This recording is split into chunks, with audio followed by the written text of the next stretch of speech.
Ya.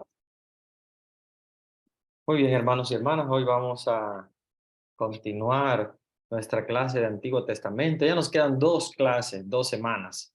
Nos queda el día de hoy y también nos queda la próxima semana, el próximo martes.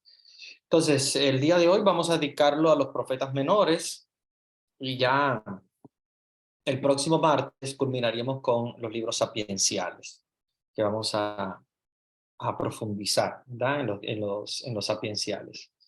Vamos entonces a concentrarnos hoy en los profetas menores.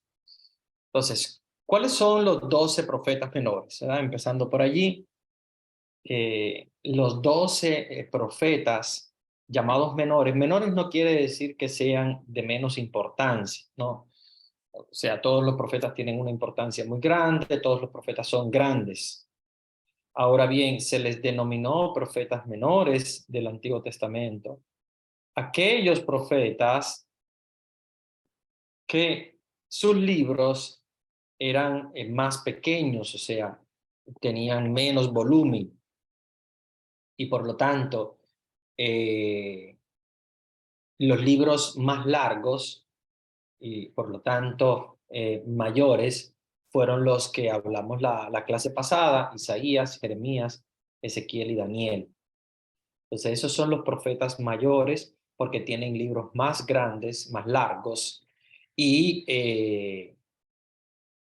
el, el hecho de que sean menores no quiere decir eh, que, que tengan pues una importancia menor, como les decía, sino que la longitud de sus libros van desde de un capítulo, algunos bien pequeñitos, de un solo capítulo, y el más grande, 14 capítulos. Por lo tanto, son menores por el hecho de que sean libros relativamente cortos. El más largo de ellos va a ser siempre más corto que los mayores.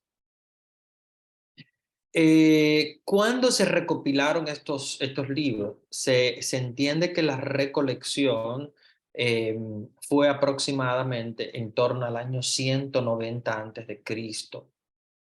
Entonces, mm, eh, quien prácticamente recopila todos lo que son libros sapienciales y de hecho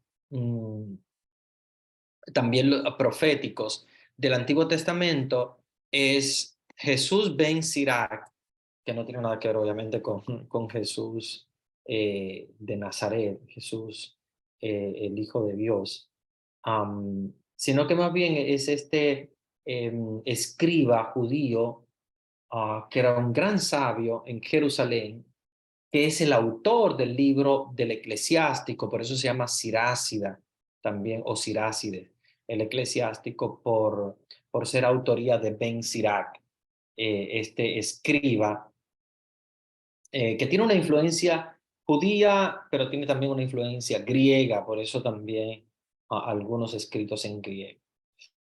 De hecho, su trabajo fue en hebreo, eh, pero probablemente estaba él de alguna manera ya situado en Alejandría de Egipto, en torno a los años 1800 al 1700, perdón, no 180 al año 175, donde empieza esta escuela de sabiduría y salen, ¿verdad?, a la luz libros hermosos como el Eclesiastés, como los Proverbios, etcétera.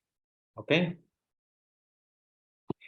Eh, Estos libros proféticos, como les decía, fueron recopilados por este gran escriba, sabiendo que cada uno de ellos pertenece a un profeta diferente. Los rollos de estos libros se encontraron en el Mar Muerto y cada uno de ellos data de antes del año 190 antes de Cristo. Y se cree que inicialmente se recogieron los 6 primeros y más tarde agregaron otros 6. Y por lo tanto fueron complementándose, de hecho, las profecías. Los textos bíblicos proféticos menores están en un orden, la Biblia católica tiene un orden específico que coincide realmente con la Biblia judía y la Biblia protestante en cuanto a los profetas menores. Sin embargo, hay una pequeña diferencia en cuanto a el orden que hacen las iglesias ortodoxas. Entonces, vamos a ver cómo quedan catalogados, ¿verdad? De alguna manera estos libros como profetas menores. Comenzamos por el primer profeta menor, que fue Oseas, luego seguido por Joel, Amós es el tercero, Abdías es el cuarto, Jonás es el quinto, Miqueas el sexto, Nahum el séptimo, Habacuc es el octavo, Sofonías es el noveno, Ageo es el décimo, Zacarías el onceno y el duodécimo, el número 12 es Malaquías. Estos profetas menores, cada uno de ellos tiene un elenco literario diferente, digamos, un contexto bíblico diferente, a pesar de que la mayoría de ellos, su material profético data de los años de algunos de antes de la deportación a Babilonia, otros durante Babilonia y otros al regreso de Babilonia, como por ejemplo el caso de Miqueas, que son más modernos. Vamos a comenzar por el libro de Oseas. El libro de Oseas, que como ustedes saben se abrevia OS para citarlo como texto bíblico, es uno de los profetas menores eh, y para nosotros se trata, ¿verdad?, de un libro muy, muy importante eh, porque Oseas profetizó durante el año de la decadencia del reino del norte. Recuérdense que después de los grandes reinados de Saúl, David y Salomón, tenemos ya después los reyes. Y se dice la decadencia porque se divide el reino del norte, el reino del sur, en dos, y empieza la decadencia porque empiezan algunos, algunos reyes a hacer de las suyas y de alguna manera entrar en golpes militares, revueltas, episodios eh, bastante críticos. Y durante este contexto de esta cierta anarquía que había en todo el país, porque había mucha inseguridad, había robo, violencia, se había agravado la situación. Recuérdense que David logró mantener el reinado no solamente unificado, sino también en paz y en armonía y en orden. Cuando viene entonces Jeroboam, eh, se presentan tiempos bastante difíciles en el cual profetiza Oseas. De hecho, el libro atribuye a Oseas eh, un, un ministerio profético durante el reinado de Jeroboam II, en torno a los años 787 al 747 aproximadamente. Eh,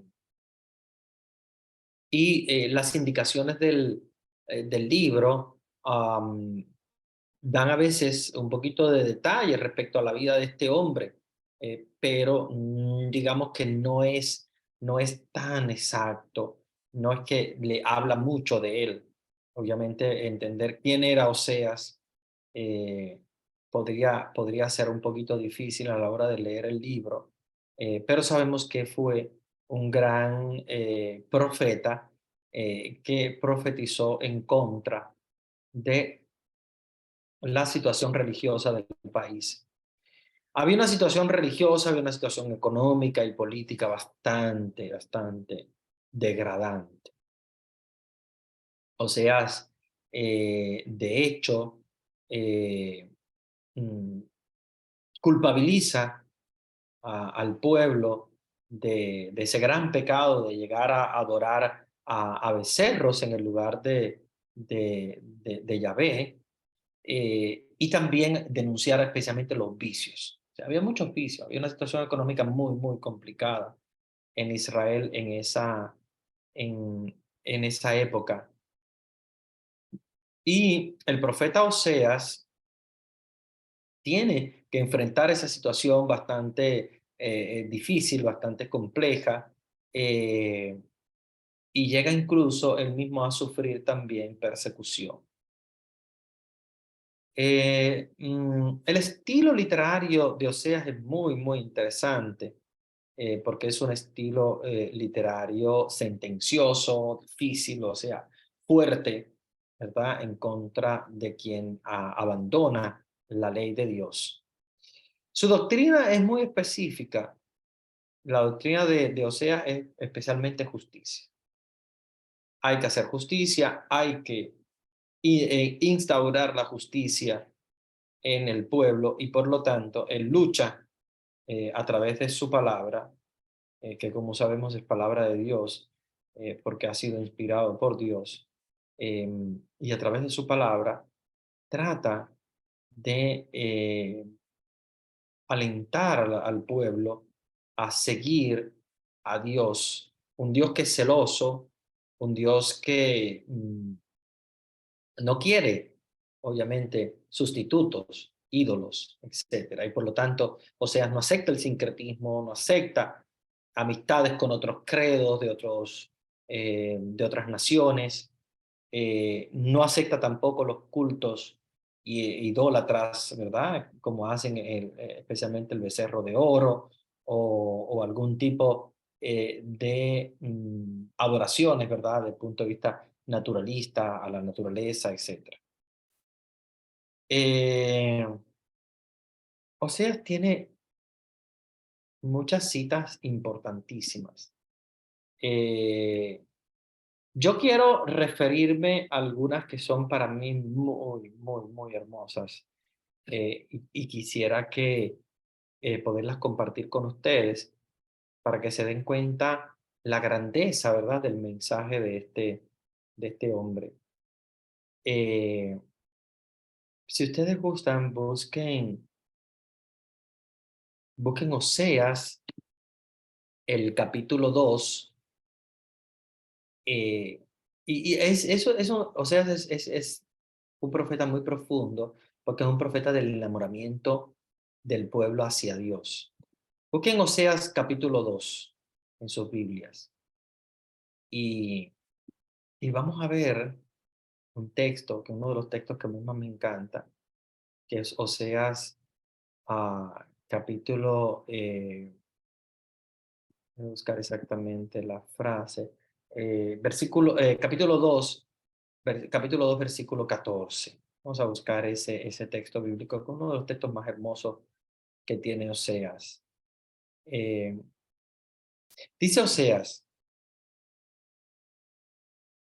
eh,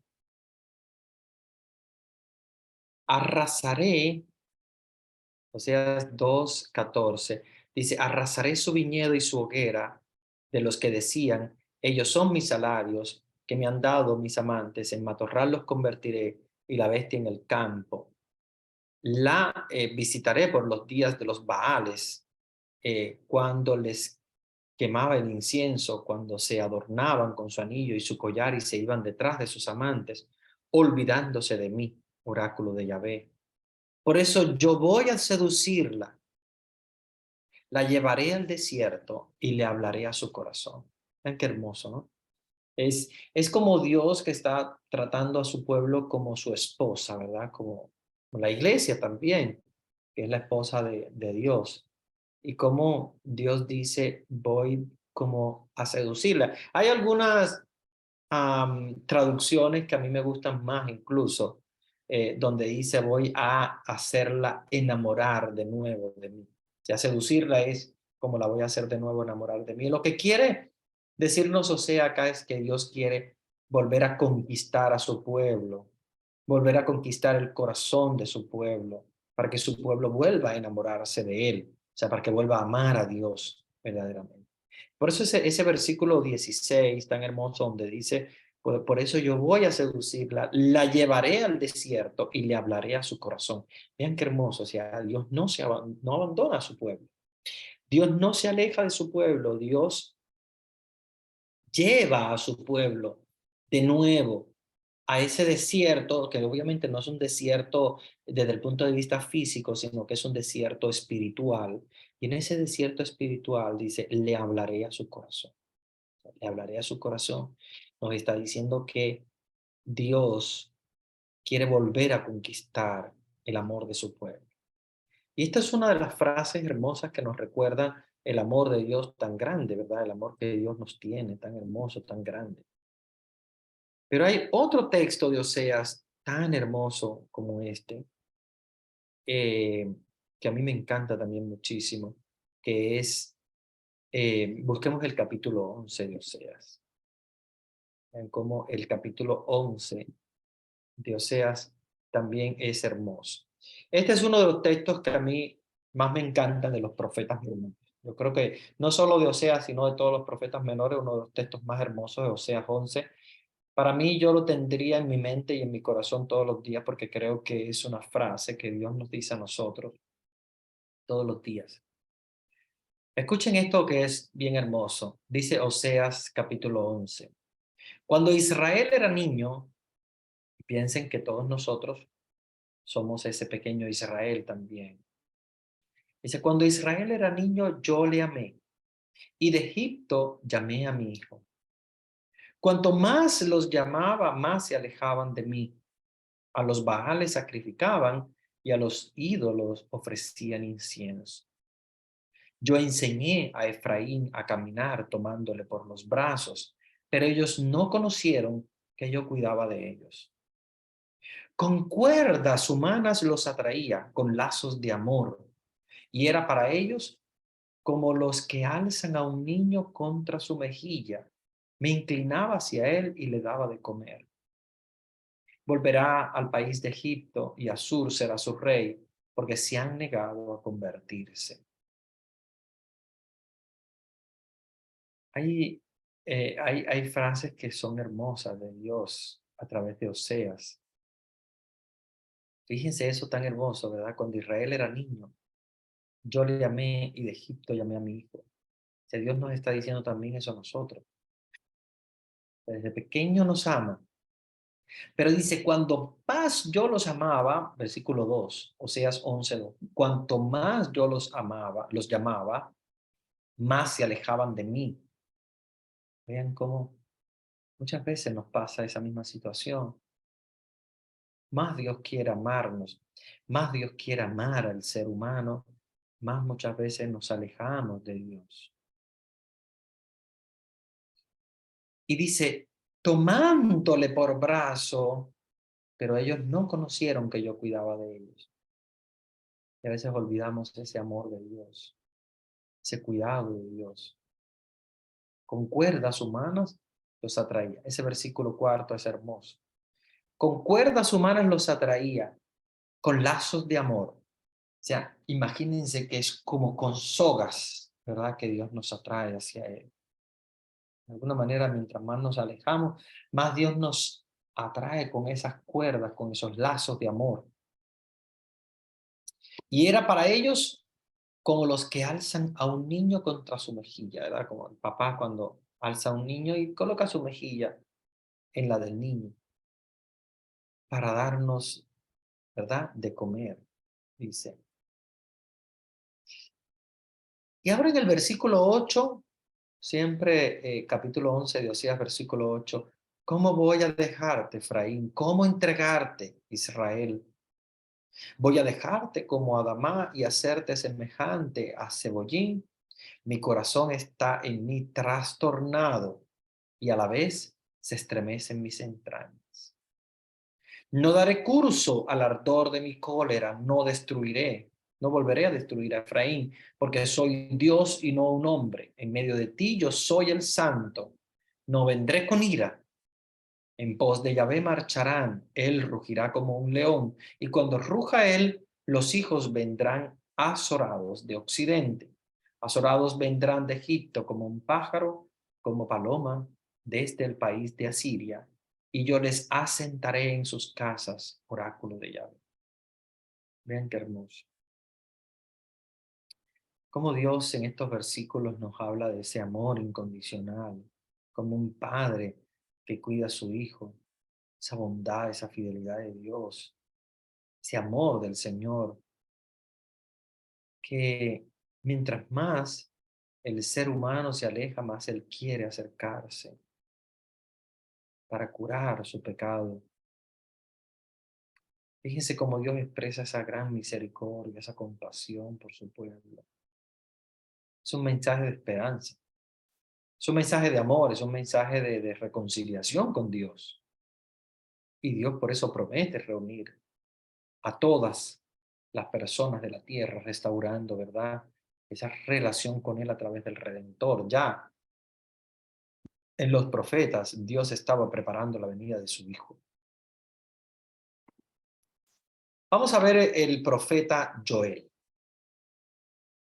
El profeta Joel, Joel es también uno de los profetas menores. No sabemos casi nada de Joel. Solamente se nos indica que, que era hijo de un señor llamado Petuel, y que su nombre, el nombre Joel significa Yahvé es Dios. Joel es Yahvé, es Dios, él, Elohim. Acuérdense que es la palabra que usa en el Antiguo Testamento para hablar de Dios. Entonces, Joel significa yo es de Yahvé, él de Dios. Ok, Yahvé es Dios. Se piensa que procedía del reino de Judá, que es el reino del sur. Recuérdense que el sur, bueno, ya cuando hablemos de Jesús vamos a ver que Judá pertenecía al sur, es Jesús de la tribu de Judá. Acuerden aquello del el león de la tribu de Judá, ¿verdad? Que es Jesús, el león de la tribu de Judá. Eh, Joel viene de este reino del sur, de esta tribu de Judá, y prácticamente su predicación se desarrolla entre Judá, pero también en Jerusalén, en algunos lugares específicos, como los lugares del templo. El libro de Joel estuvo escrito antes del año 750. Eh, por eso es que se considera el segundo de los libros proféticos menores, ya por su antigüedad. Eh, el contenido del libro de Joel prácticamente podemos encontrar como dos grandes partes. En la primera nos habla de una plaga devastadora de langostas que destruyen el país, que producen también un movimiento penitencial entre las personas, ¿verdad? De reconciliación con Dios, de arrepentimiento más que nada. Y vemos a Yahvé que se compadece de los judíos y le promete a cambio, ¿verdad? De, de ese orden en Israel, eh, les pide expiación, oración, ayuno.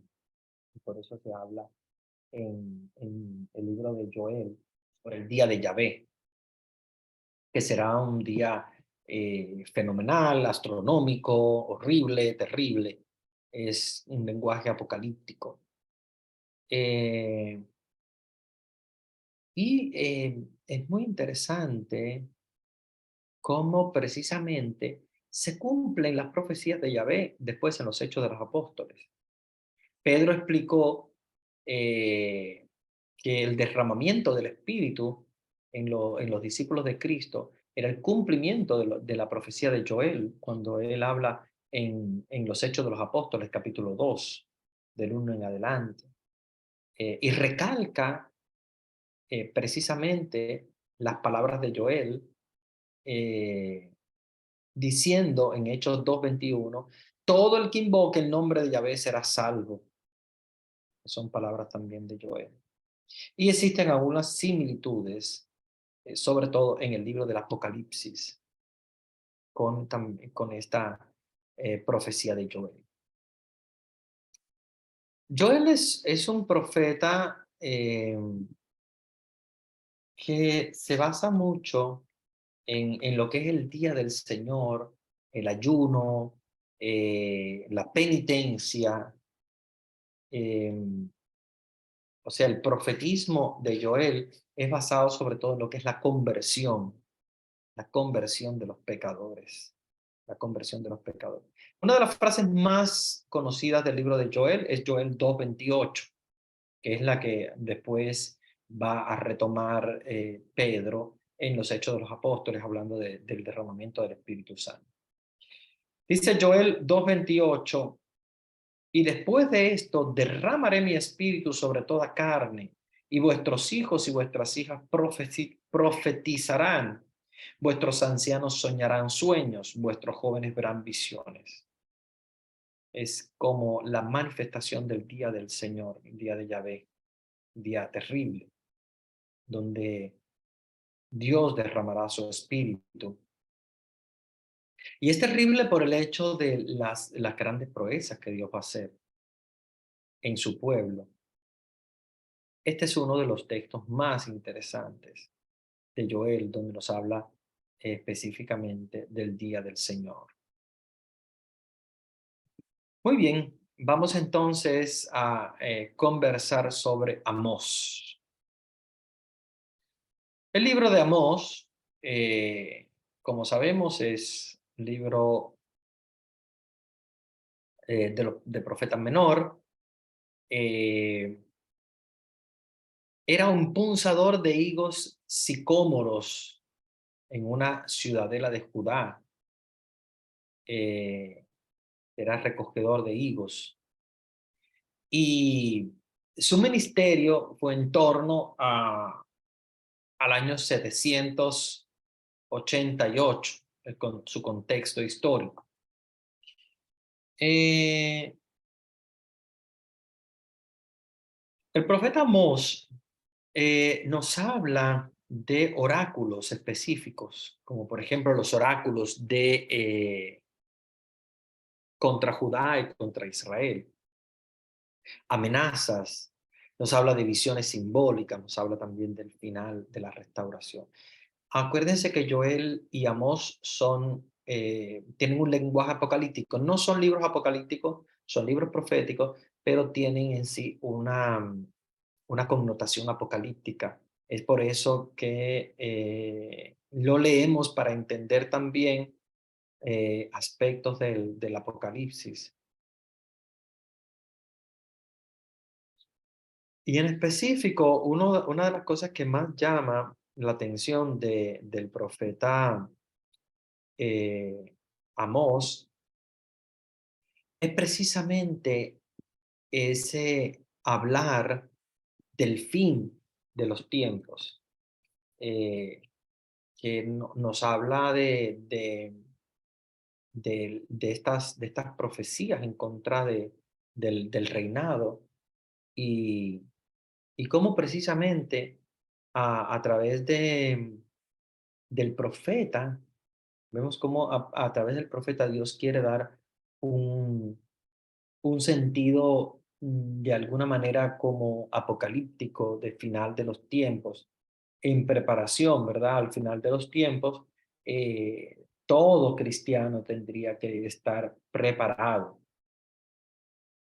Si nosotros buscamos, por ejemplo, el profeta Amós, el capítulo 4 versículo 13, que es muy interesante.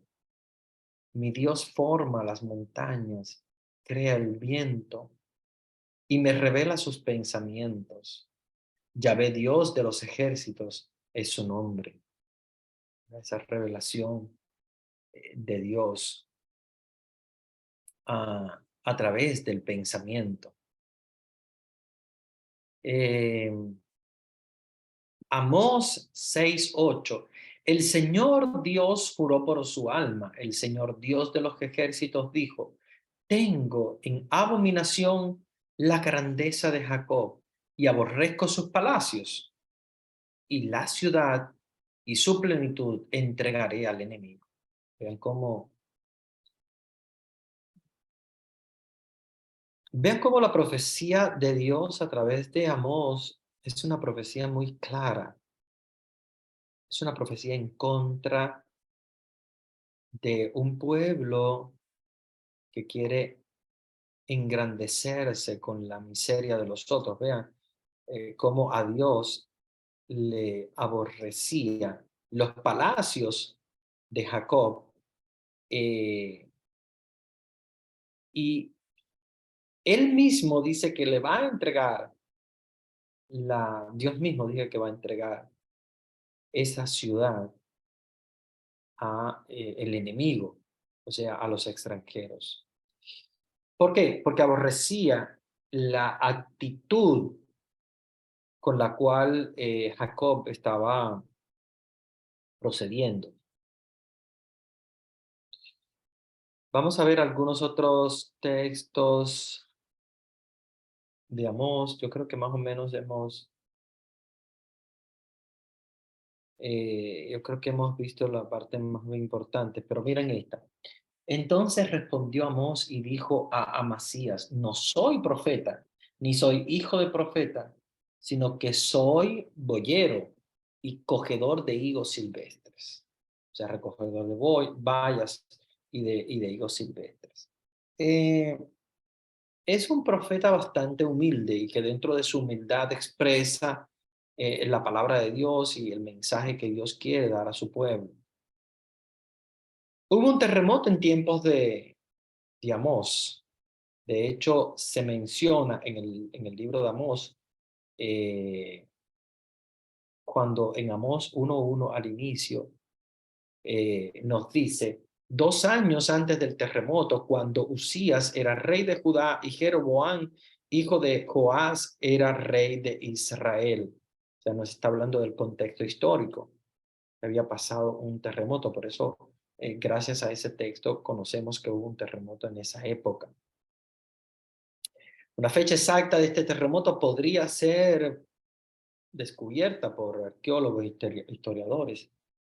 Y es un terremoto que habrá acontecido entre los territorios de Jordania, Líbano y Siria. Eh,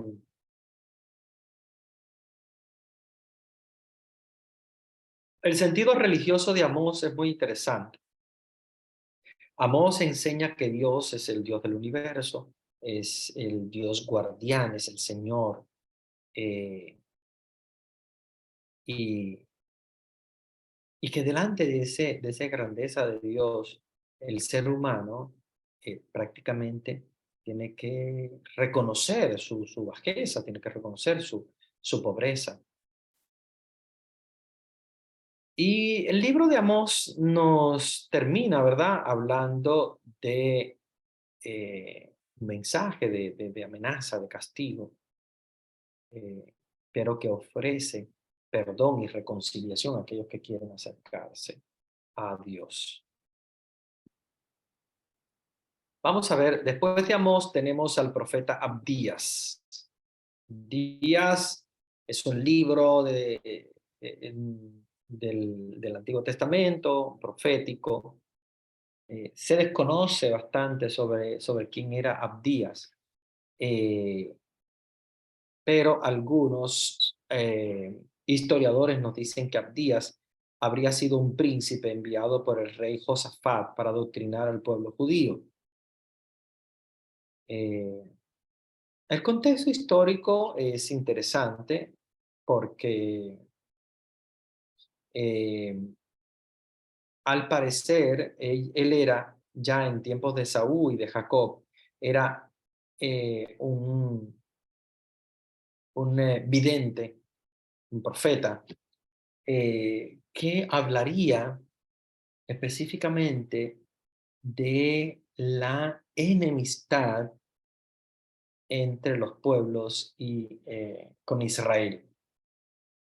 De hecho, nos habla de un juicio sobre Edom, que es una de las ciudades extranjeras. Nos habla también de una destrucción de Edom por su maldad. Y nos habla también de este famoso día de Yahvé. Recuérdense que los profetas van a comenzar a hablar en su mayoría del día de Yahvé. ¿Cuál es este día de Yahvé? Pues es el día en el cual Dios se va a manifestar. Ahora, no entendemos si el día de Yahvé habrán querido ellos a referirse al final de los tiempos o a la manifestación del Mesías, ¿verdad? La llegada del Mesías. La realidad es que el profeta Abdías no es un profeta que se lee mucho, no es un profeta que tenga, como diríamos, una importancia muy grande, pero tiene unos textos muy hermosos también sobre el pueblo de Israel y la lucha contra los extranjeros.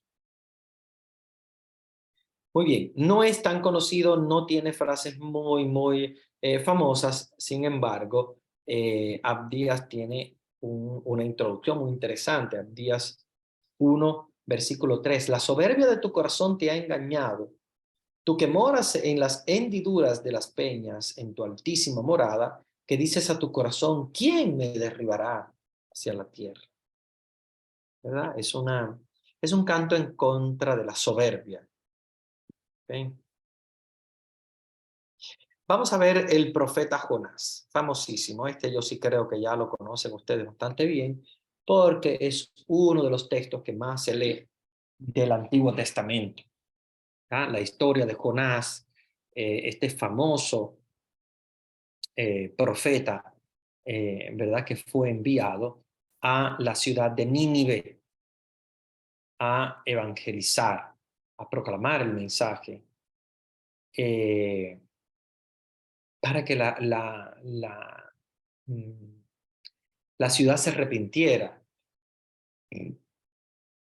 Eh, Jonás, como sabemos, se negó a obedecer a Dios y al principio huye de la presencia de Yahvé, embarcándose rumbo a una isla llamada Tarsis. Pero en el camino Dios prepara una tempestad y Jonás le dice a los tripulantes que lo arrojen al agua y el mar se va a calmar. Los tripulantes, porque obviamente sabían que él sabía que todo eso era culpa suya y por lo tanto él dice, bueno, para que no mueran nosotros, mejor mándenme, láncenme al mar. Los tripulantes, al saber que huían de Yahvé, lo arrojan al mar en medio de la tempestad. Y entonces Dios envía un gran pez, que siempre hemos dicho que una ballena, pero no, la Biblia no dice una ballena, dice un gran pez. Todo el mundo dice una ballena. Jonás estuvo en el vientre de una ballena. La realidad es que Jonás estuvo en el vientre de un pez. Bueno, probablemente haya sido una ballena, no sabemos, pero fue un pez. Después de 3 días y 3 noches de permanecer en el vientre del pez, eh, donde Jonás permaneció orando constantemente, Yahvé dio la orden de que el pez vomitara a Jonás, arrojándolo en tierra firme. Después de esto, entonces Jonás recibe por segunda vez la orden de Dios de ir a predicar a Nínive. Jonás accede y esta ciudad anuncia una destrucción inminente por temor a todos los habitantes. El rey de la ciudad se entera de eso, ordena el ayuno a toda la población. Al presenciar el arrepentimiento masivo de la población de Nínive, Dios decide que no va a castigar a la ciudad ni a sus habitantes, Jonás entonces se enojó al contemplar la piedad de Dios y el hecho de que su profecía no se cumpliera, por lo que se marcha, ¿verdad?, de la ciudad disgustado. Dios lo reprendió por su falta de compasión hacia los muchos, miles de personas y animales en Nínive, pero al final esto le daría una lección interesante a Jonás. Muy bien, entonces ya vieron por dónde viene la profecía de Jonás y la historia, ¿verdad?, de Jonás. Eh, Es un libro muy leído, sobre todo porque parece una novela, como él va en ese barco, desobedece a Dios, no va a Nínive, que Dios le dijo, vete a Nínive a evangelizar, él no obedece a Dios, se mete encima de este barco, empieza una tempestad grande. Él se da cuenta que esa tempestad es por culpa suya y le dice a los compañeros, suéltenme, tírenme al mar, porque todo esto, ¿verdad?, es culpa mía. Y lo tiran al mar y es devorado, ¿verdad? Tragado vivo por un pez que luego lo vomita en la tierra. El libro de Jonás. Vamos a pasar porque yo creo que ya conocen bastante bien. Vamos a pasar al libro de Miqueas. ¿Quién es Miqueas? Bueno, Miqueas pertenece también a los profetas del Antiguo Testamento. Eh, Miqueas vive una guerra muy cruel, vio cómo precisamente la guerra devastaba los reinados, el del norte y el del sur, alrededor de 120.000 muertos, eh, sin mencionar las víctimas del reino del norte. Eh, Miqueas interpreta estos acontecimientos como un castigo de Dios. Recuérdense que no lo podemos considerar como un castigo de Dios. Dios no castiga, porque si no, de lo contrario, no sería Dios. Pero a pesar de que Dios no castiga, quiere darle una lección al pueblo, y por eso Miqueas utiliza, ¿verdad?, la palabra Dios para meter un poquito de miedo en el ambiente. Sin embargo, todo en el libro de Miqueas es juicio y castigo. La mayoría del libro de Miqueas es juicio, castigo, llamamiento, ¿verdad?, a la vida espiritual. Eh, Vamos a ver algunas frases del profeta Miqueas que sean interesantes. Vamos a buscar Miqueas. Porque Miqueas, a pesar de ser un libro pequeño, tiene también frases muy hermosas, como por ejemplo 7, capítulo 7, versículo 8, donde nos dice, no te alegres de mi desgracia, pues aunque caí, voy a levantarme, aunque me rodee la oscuridad, el Señor es mi luz. Una confianza muy grande. Esto deberíamos tenerlo nosotros también que presente en cada momento de nuestra vida. No te alegres de mi desgracia, pues aunque caí, voy a levantarme, aunque me rodee la oscuridad, el Señor es mi luz. Miqueas 7:8. ¿Cuánta necesidad a veces tenemos de leer este libro, de leerlo, de profundizarlo, de poder entender que no nos alegramos de la desgracia de Dios, no hablamos de la desgracia de Dios. Simplemente nos interesa, ¿verdad?, saber eh, cuando Dios está en el corazón de una comunidad, de una parroquia. Y aquí donde Miqueas nos está diciendo, aunque caí, voy a levantarme, voy a levantarme. Aunque me rodee la oscuridad, el Señor es mi luz. A pesar de que estemos viviendo por una situación difícil, Dios siempre es la luz. Miqueas 2:11, si hubiera alguno andado con espíritu de falsedad, mintiere diciendo, yo te profetizaré de vivo y de bebida fuerte, este tal será profeta o a este pueblo, perdón. Miqueas 5:2, pero de ti, Belén, Éfrata, pequeña entre los clanes de Judá, saldrá el que gobernará a Israel. Sus orígenes se remontan hasta la antigüedad, hasta tiempos inmortales. Miqueas también es de los más antiguos.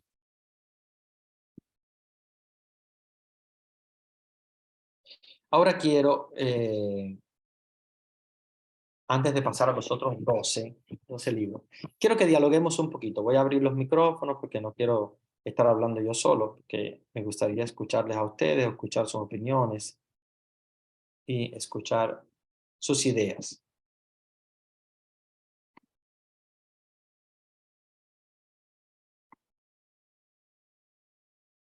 Voy a,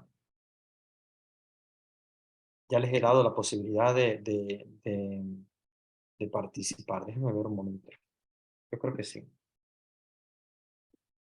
Sí.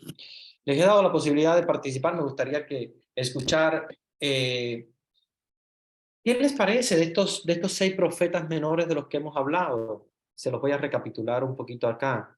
Me gustaría escuchar sus ideas, sus opiniones. Oseas, Joel, Amós, Abdías, Jonás y Miqueas. ¿Habían escuchado de ellos? ¿No habían escuchado nunca? ¿Qué idea tenían? No sé. Me gustaría escuchar ideas, dudas, opiniones, interrogantes.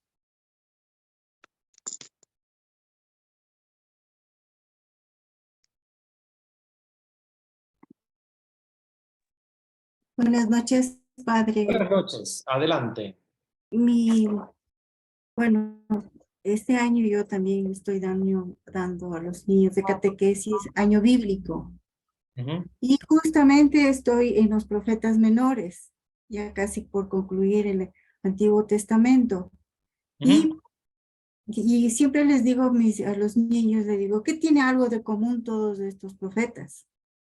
Y se quedan leyendo porque les hice un resumen esquemático y a propósito puse lo que casi siempre se está repitiendo, que ellos siempre piden el arrepentimiento que que le deben a Dios. Y con ese arrepentimiento ellos van a recibir mucho amor, sobre todo Dios quiere que permanezcan con Él. Lamentablemente, casi siempre por los problemas justamente de los reyes, la gente supo mucho sucumbir ujú, hacia, hacia muchas cosas, como por ejemplo en la otra, idolatría, malos conceptos de la fe. eh, Tenía mucho remordimiento en querer saber más sobre la ley de Dios. Y esa fue la lucha casi constante de todos los profetas, mayores y menores. Gracias. Muy bien, gracias. Gracias a ti. Muy bonita tu intervención. ¿Alguien más? Y qué bonito ahora a propósito que hablas, tú que eres catequista, cómo tú presentas, ¿verdad?, a los profetas menores enfocados en el arrepentimiento, porque precisamente ese es el gran tema del profetismo, de los profetas menores y de todo el profetismo de Israel. Yo creo también los profetas mayores, básicamente este era su tema más, como diríamos, el más común, el más común. Y fíjense que precisamente el tema del arrepentimiento viene basado en un alejamiento de Dios de parte de su pueblo, sea que caen los ídolos, sea que se alejan, ¿verdad?, de Dios sin dar culto a Dios. eh, y esto es un tema que se repite en los profetas mayores y menores, el arrepentimiento, el día del Señor, llega el día del Señor. Y ellos están anunciando el día del Señor porque obviamente estaba pronta la venida de Jesús, la primera venida de Jesús, el nacimiento del Hijo de Dios. Y es por eso que ellos basan toda ¿cómo diríamos? Todo su profetismo en esta venida de Jesús, este día del Señor, este famoso día del Señor, que debía prepararse con ayuno, con arrepentimiento. Muy bien. ¿Alguien más?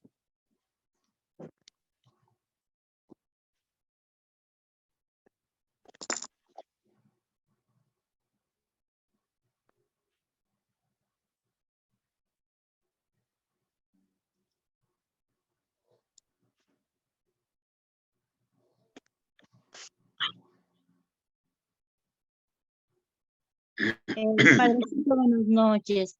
Bueno, Yo tengo una duda, ¿no? Sería tan amable de indicarme. Nos decía que eh, Joel y Amós eran unos profetas catalogados como apocalípticos, más o menos, ¿no es cierto? Mi pregunta es, o sea, las profecías o las señales apocalípticas, más o menos a qué se refería, relacionado con el pueblo o ya un poco hablando con la venida del Salvador de Jesús, si me podría ayudar. la visión apocalíptica de los profetas menores está muy basada en lo que es, acuérdense que apocalipsis quiere decir revelación, ¿verdad? Nosotros tenemos la idea de que el apocalipsis es como el final de los tiempos, el final del mundo, y sin embargo no. El apocalipsis es ah, una revelación de algo que vendrá, de algo que obviamente es futuro. Y, el lenguaje apocalíptico de los profetas menores eh, está basado en la venida de Jesús, que para ellos era obviamente la primera. Nosotros hablamos ahora desde el punto de vista apocalíptico del Nuevo Testamento como la venida de Cristo por segunda vez, pero para ellos es la primera. Recuérdense que Jesús ya se estaba preparando la venida de Jesús. Sin embargo, esa visión apocalíptica de la venida de Jesús, de la aparición del Mesías, um, para ellos era inminente. De hecho, algunos escribieron, ya los últimos escribieron casi en torno a los años ciento y tanto, era prácticamente solamente 100 años antes de Jesús, 100, 200 años antes de Jesús. Entonces estamos hablando de poquísimo tiempo, ya se acercaba la venida del Mesías. Y lo interesante de todo esto es que no se enfoca solamente en la venida de Jesús, sino que hay textos que nos hablan también del fin del mundo, o sea, del fin. Y inclusive algunos, no sé si ustedes lo han visto también de alguna manera en algunos textos como algo inminente, como algo que vendrá. Y hay unos escritores bíblicos que nos dicen una reflexión interesante. No está hablando el final del mundo que será pronto en el sentido catastrófico que se acabó el mundo, el fin del mundo, el Armagedón, etcétera. No. Está hablando del juicio final para cada uno de nosotros, o sea, el encuentro con Dios. En otras palabras, lo que ellos predicaban era se acerca el fin, pero no porque se acerca el final del mundo, una explosión y se acabó el mundo, no, sino porque la muerte de cada uno de nosotros es nuestro final en este mundo y por lo tanto tenemos que prepararnos para ese final. Y una de las cosas uno de los temas que toca el profetismo en Israel es precisamente ese final que vendrá de momento, sin saberlo, y que no está relacionado solamente con el Mesías, con la venida del Mesías, sino también, más bien, con la muerte, ¿verdad? Personal de cada uno, porque cuando te mueres, ese es tu juicio final, ese es prácticamente tu encuentro con Dios, eh, tu paso de este mundo al otro. No hay que esperar a pensar en como muchas veces algunos protestantes les gusta hablar del final, que será que en el año 2000, bueno, ya han pasado 23 años después del año 2000, otros decían, mira ahora la pandemia, sí, realmente.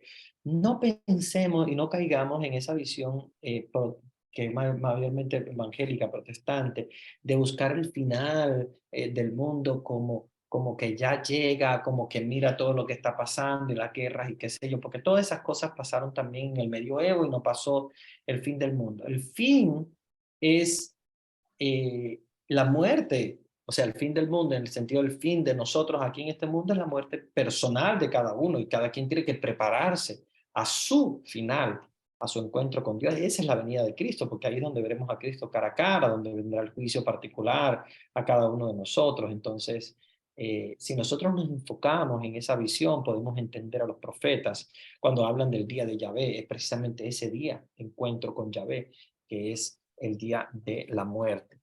No esperemos, como algunos se concentran más bien en cosas astronómicas, etcétera, como gigantes, como final del mundo, sino más bien el final para cada uno de nosotros. ¿Ok? Muy bien.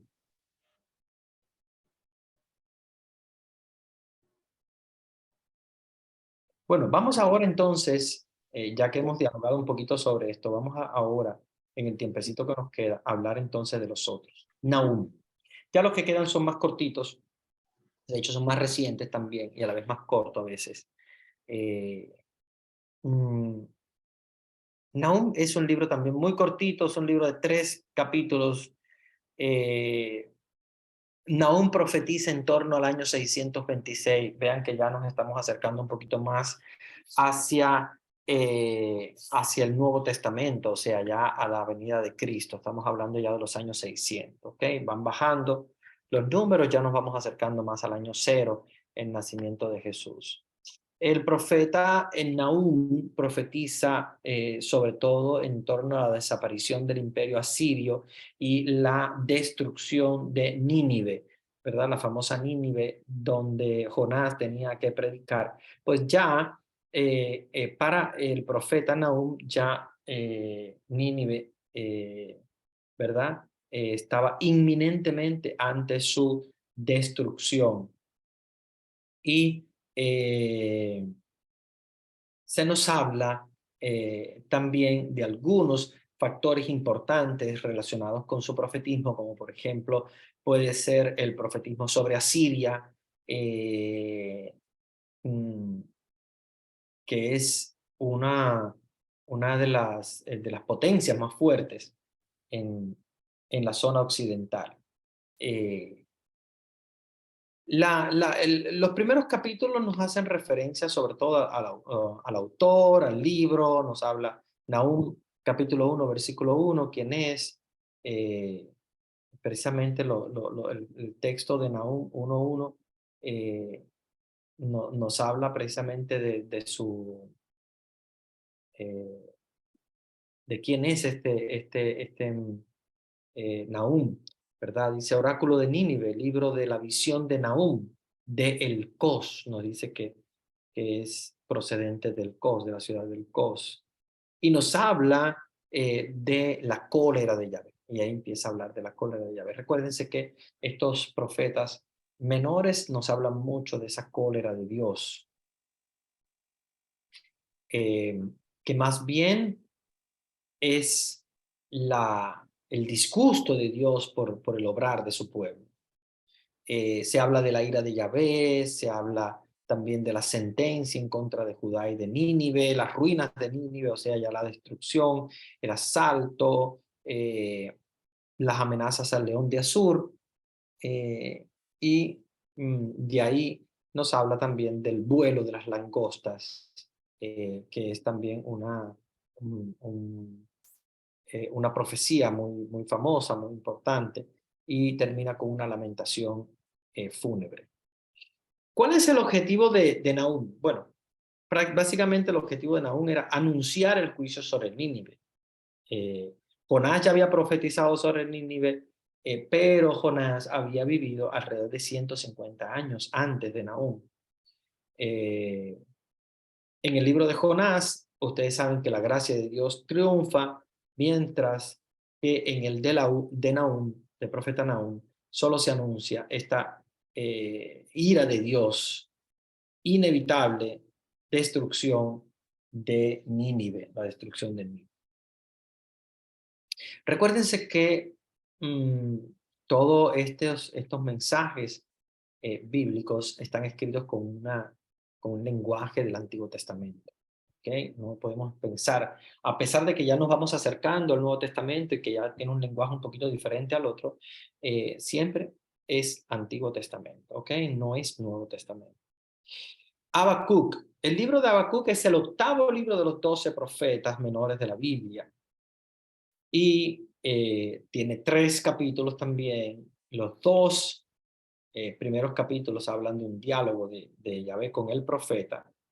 Esto es un lenguaje muy interesante porque el libro de Habacuc usa precisamente este diálogo entre Yahvé y él, y el profeta, y deja un mensaje muy claro.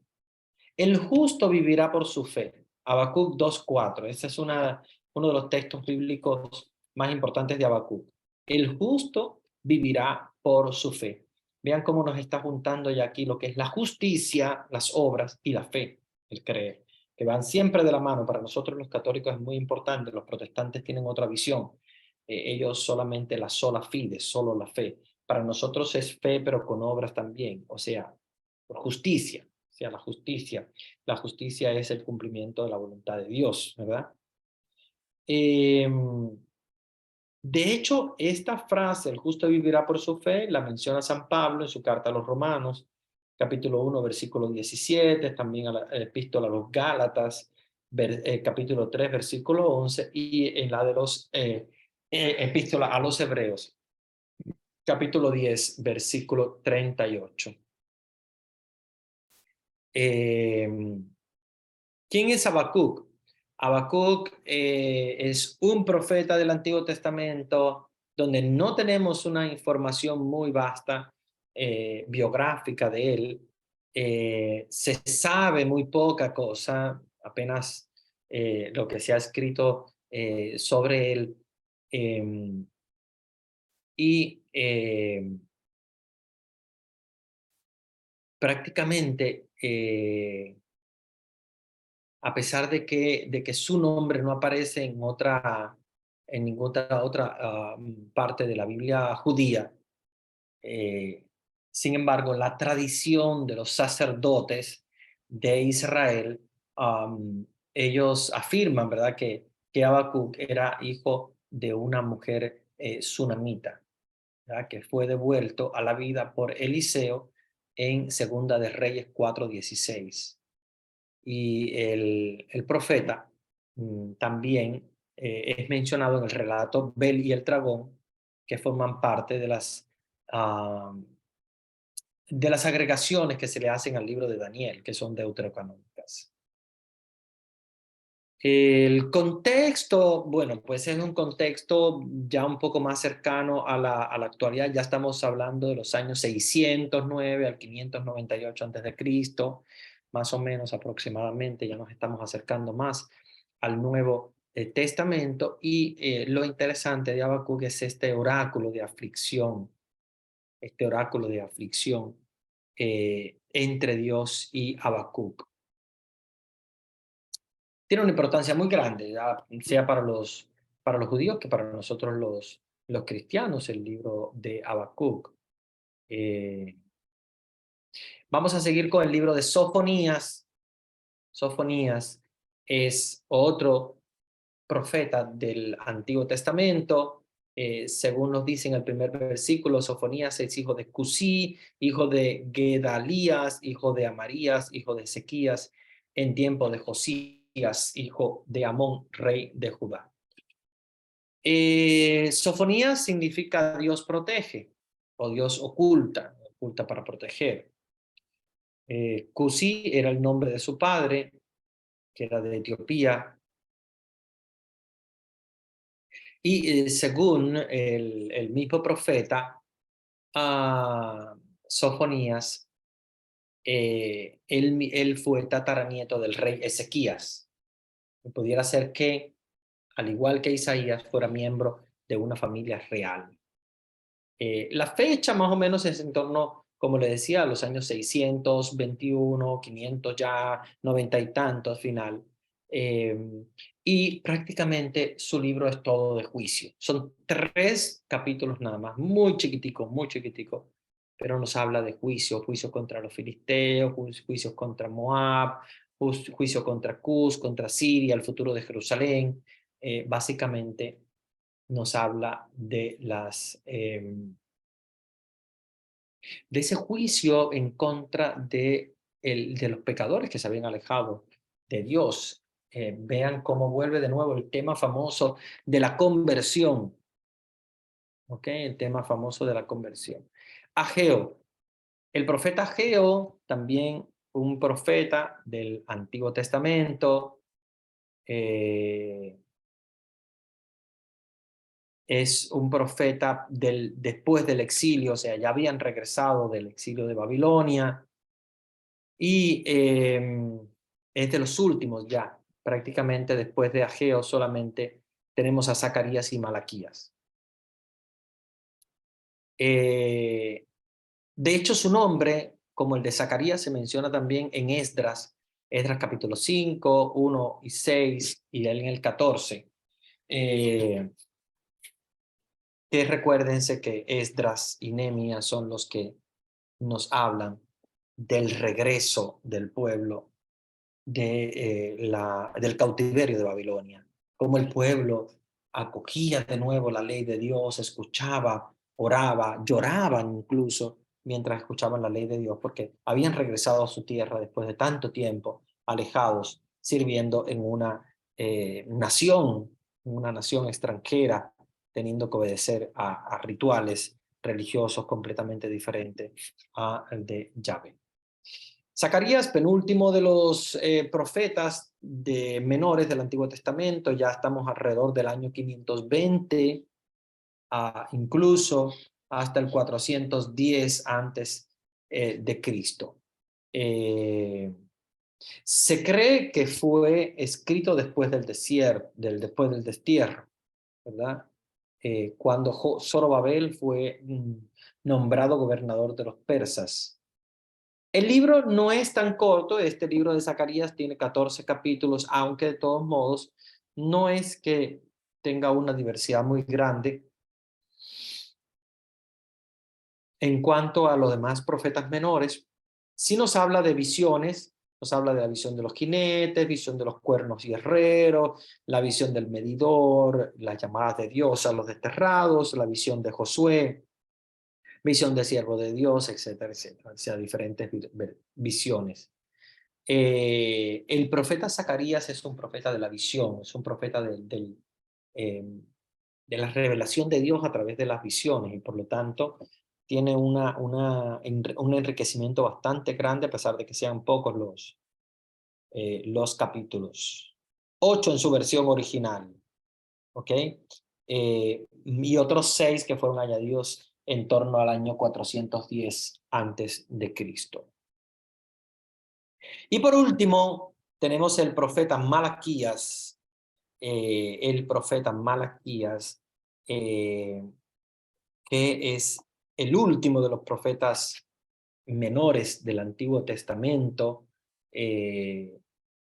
Su fecha de composición no es muy segura, pero más o menos será en torno también igual a Zacarías, en torno a los años 500, 400 antes de Cristo. El libro de Malaquías trata directamente y al parecer de primera mano los abusos de gestión que tenían en cuanto a lo que es el templo de Salomón. Y sus capítulos, que son 4 nada más, son pequeños, nos hablan mucho del templo, nos habla del día de Yahvé. Recuérdense que el día de Yahvé para los profetas del Antiguo Testamento son muy importantes. Y es el día de Yahvé como revelación de Yahvé, como venida para nosotros, la venida del Mesías. Para ellos, la venida del Mesías que no llegó nunca, porque para los judíos todavía ellos están esperando al Mesías, algunos. Para nosotros es la venida de Jesús, este día de Yahvé. Sin embargo, para algunos judíos es el juicio final, porque obviamente ellos no creen el nacimiento de Jesús. Por lo tanto, el día de Yahvé para ellos no es el nacimiento de Jesús, sino el día final. Malaquías tiene no el profeta Malaquías, sino otro Malaquías, una profecía muy interesante sobre los papas. No sé si ustedes han escuchado las famosas profecías de Malaquías. A mí me gusta siempre hablar de las profecías de Malaquías, porque hay muchas que se han logrado, ¿cómo se llama? Se han logrado darse en la realidad. Es la profecía sobre los papas, no sé si la han visto. No es una cosa que la iglesia siga textualmente, porque acuérdense que la iglesia con esto es muy cuidadosa, porque sí hay cosas que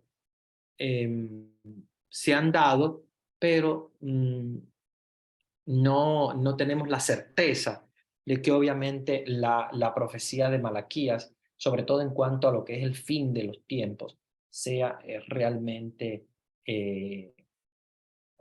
cierta. Porque fíjense que según Malaquías, nosotros estaríamos ya prácticamente en el último de los papas.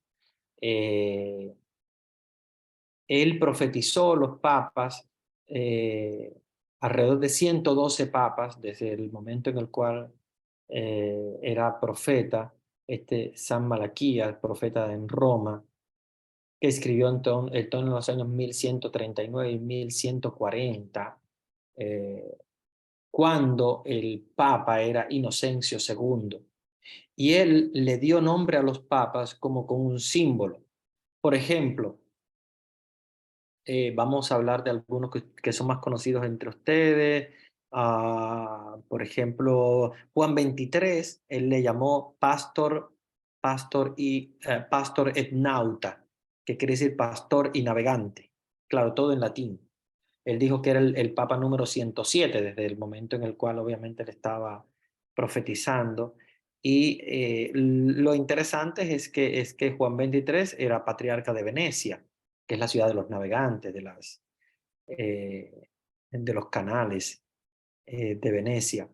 Después, al número 108, él lo llamó Flos Florum, que es flor de las flores, y era Pablo VI, que en su escudo tiene una flor de lis, que es la flor de las flores, precisamente.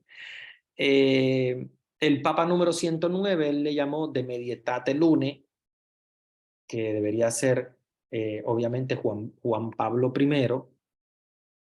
Medietate Lune quiere decir media luna, y da la casualidad que el Papa Albino Luciani, que es el Papa Juan Pablo I, es de Belluno, o sea, nacido en Belluno, que en Italia quiere decir bella luna, o sea, coincidió súper bien ahí en eso.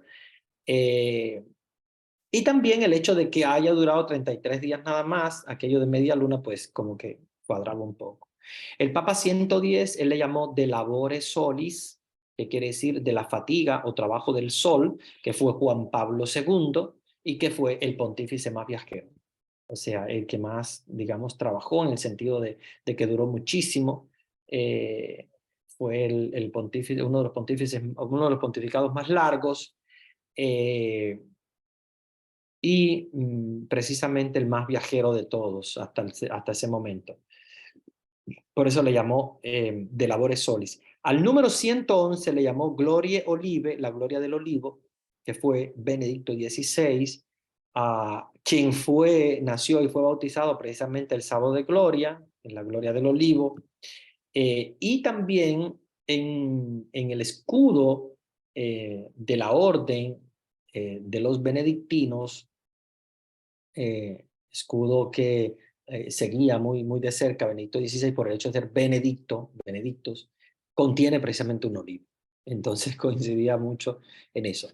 En el número 112, él le llamó in prosecución extrema, sedevit Petrus Romanus, qui pacet omnes in multis tribulationis, quibus transact in civitas speculis directus and judex tremendus judicavit populum suum finis.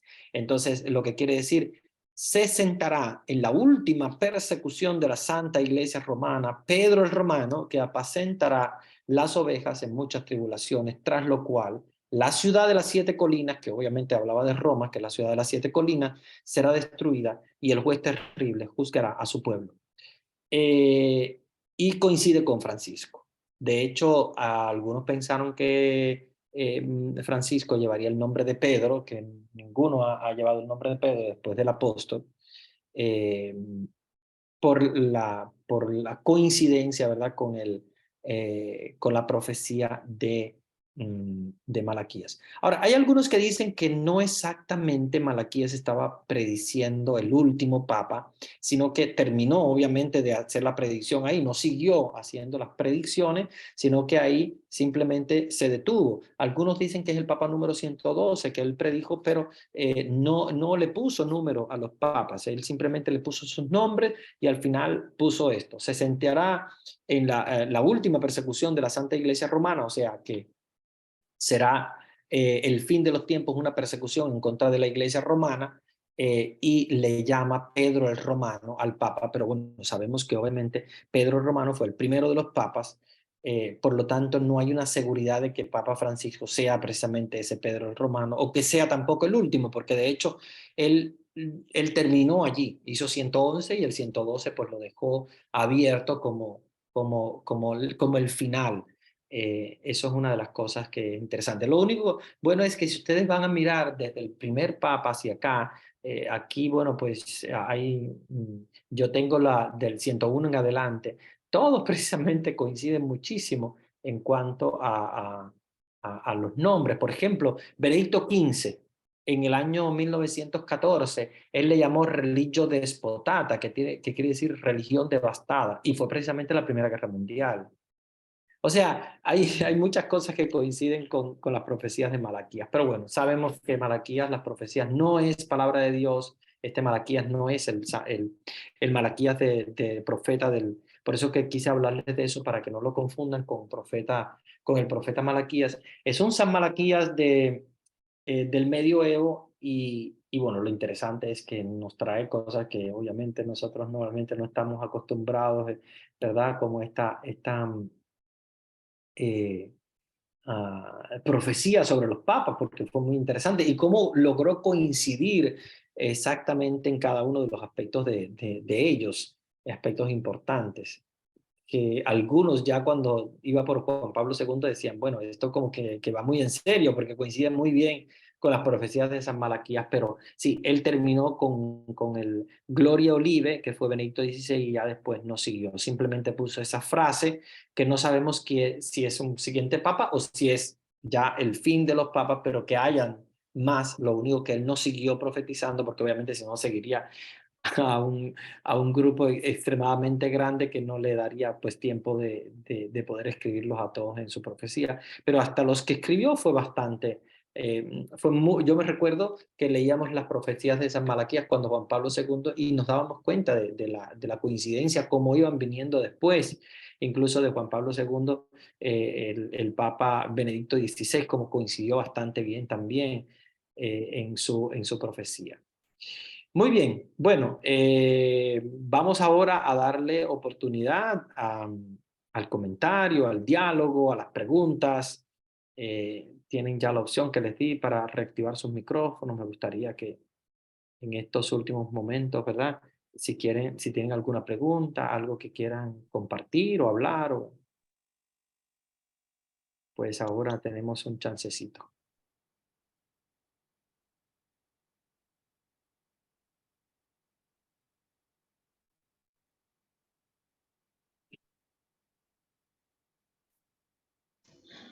Buenas noches, Padre Humberto. Buenas noches. Gracias de antemano por ubicarnos en estos de los profetas menores, y que ya sabemos que no por ser menores son menos importantes. Claro. La clase que viene sería la última. La clase próxima va a ser la última, y Vanesita ya les va a indicar bien todo, incluso ahora cuando ella dé los avisos, ella les va a explicar también cuando vamos a empezar la próxima clase, cuáles son las que se nos van a ofertar, ¿verdad? Como próximas clases para el próximo semestre, para que ustedes tengan también información. Pero la próxima sí será la última, y hablaremos de los sapienciales, los libros sapienciales. Como hemos terminado ya los proféticos, ahora nos tocaría hablar de los libros sapienciales, cuáles son estos libros sapienciales y cuál es el mensaje de cada uno de ellos. Esa será nuestra última clase el próximo martes. Muchas gracias, Padre. Saludos desde aquí de México. Gracias, saludos también para ti.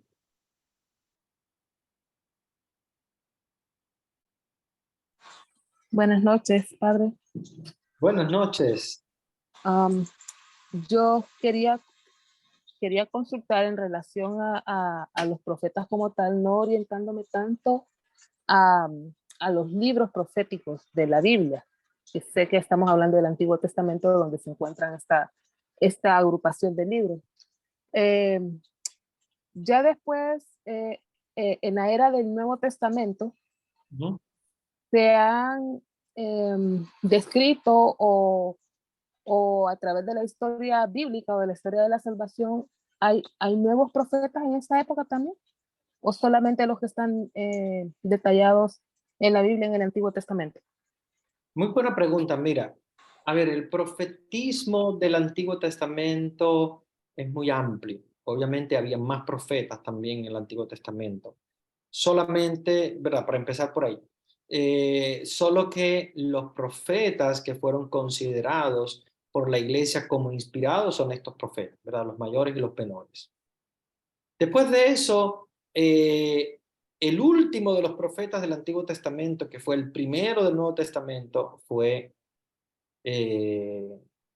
Juan el Bautista, ¿verdad? Como ustedes saben, es profeta que, digamos, de alguna manera como que enlaza los dos testamentos.